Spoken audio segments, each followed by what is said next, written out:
Oh, not again. What's wrong, my counterpart? Why, it's my commerce allotments. They haven't been this low since I bought them back in 2050. I keep telling you, you should listen to me about these things.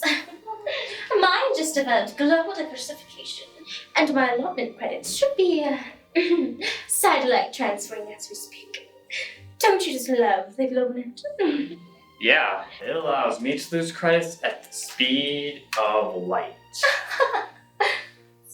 Greetings, Frontal Ones. Greetings.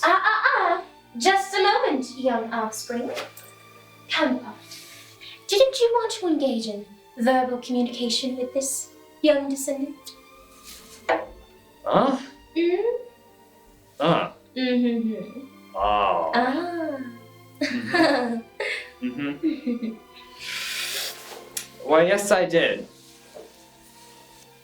Sit down, adolescent. Sit down? Are you serious, Paternal One? Why can't you just email me like all the other parental units? Just humor us, okay? Have a seat.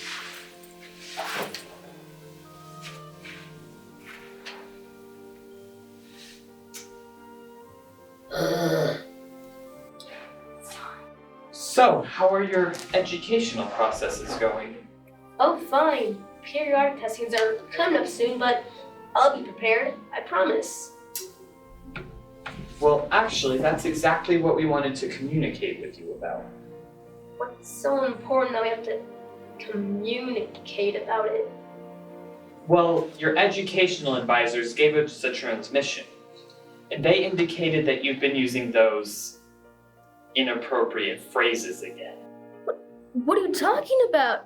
That transmission must have gotten contaminated or something. I haven't been using any inappropriate phrases. Just what do those techno nerds claim I said this time? Well, you tell them I'm to say it. Well, you've been heard, and by several people, I might add, using the holiday word we do not speak of.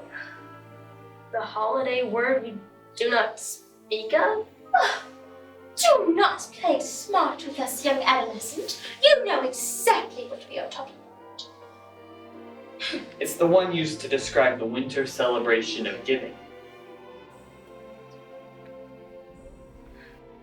Oh, you probably mean Christmas. I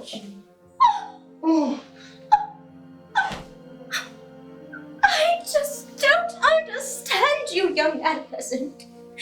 Haven't we done a good enough job as your parental units? Haven't we raised you in a proper 21st century of tolerance and ambiguity? So don't you know better? We might as well admit it, counterpart. We failed! Now, my spousal one. We haven't failed.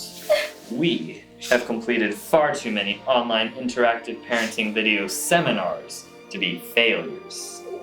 That's true. Nah.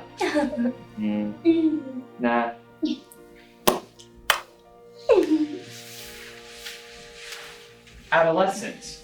What your gender opposite is trying to say is that way back in 2050, the Supreme Court ruled that Christmas. Well, anyways, it was too inappropriate to include as a part of that time of year. You see, it used to have additional religious connotation, so the word was too restrictive, too narrow-minded. But today, we understand that to live in a society of complete mediocrity and ambiguity, no one should express how they feel or what they think about anything. The trouble you're in today is a perfect example of why the Supreme Court ruled the way they did. All I want to know is where you picked up such talk. From an old book I found.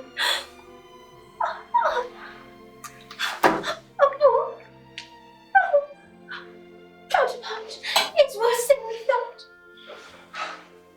No, it was wonderful. They say it came from an ancient manuscript that many believe was inspired by a divine being. It told this beautiful story about how this sort of heavenly fraternal unit sent his own tiny offspring down to earth, and he was born in a lowly stable in a little town called Bethlehem. But offspring are born every day. That's hardly something worth getting reprimanded. Oh, but this offspring was very different. This child was very special. You see, the divine being loved the people so much that he sent his one and only son down to earth to be their king. Well, there you have it. Surely your educational sessions have taught you that all monarchies are destined to fail.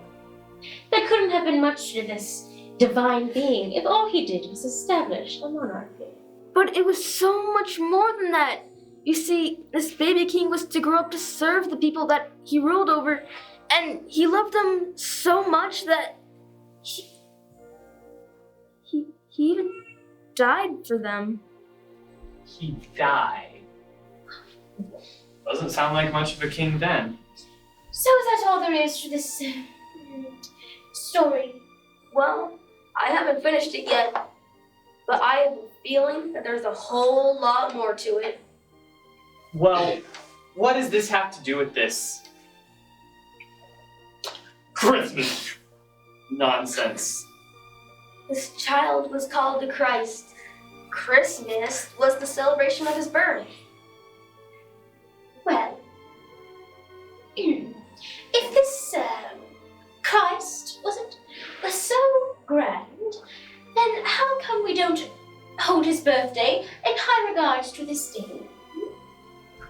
Well, as near as at least I can tell, people just kind of forgot about him.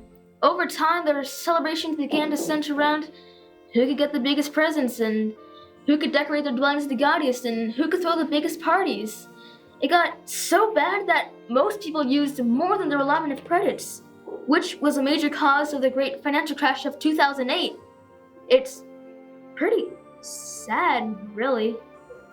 Well, I'm sure glad we've evolved into a society that has much better sense than they did. That is right. And if the Supreme Court ruled that this Christ was inappropriate to use as a part of the winter celebration of giving, it's enough for me. And it needs to be enough for you too, son. I know parental ones. But I would really like to finish studying the story of this Christ. I mean, purely for the historical value, of course. Ah. Oh. Eesh. Mm. Ah. Mm. Mm. Ah. Uh-huh. Ah. Mm. Ah. All right. Under one condition. You have to stop using the holiday word we do not speak of in your educational sessions. All right. If it'll keep us from having to do any more verbal communications, I'll do it. Fine. Thanks, parental ones. I just want to try and figure out how an entire society's belief system could change so much in such a short period of time.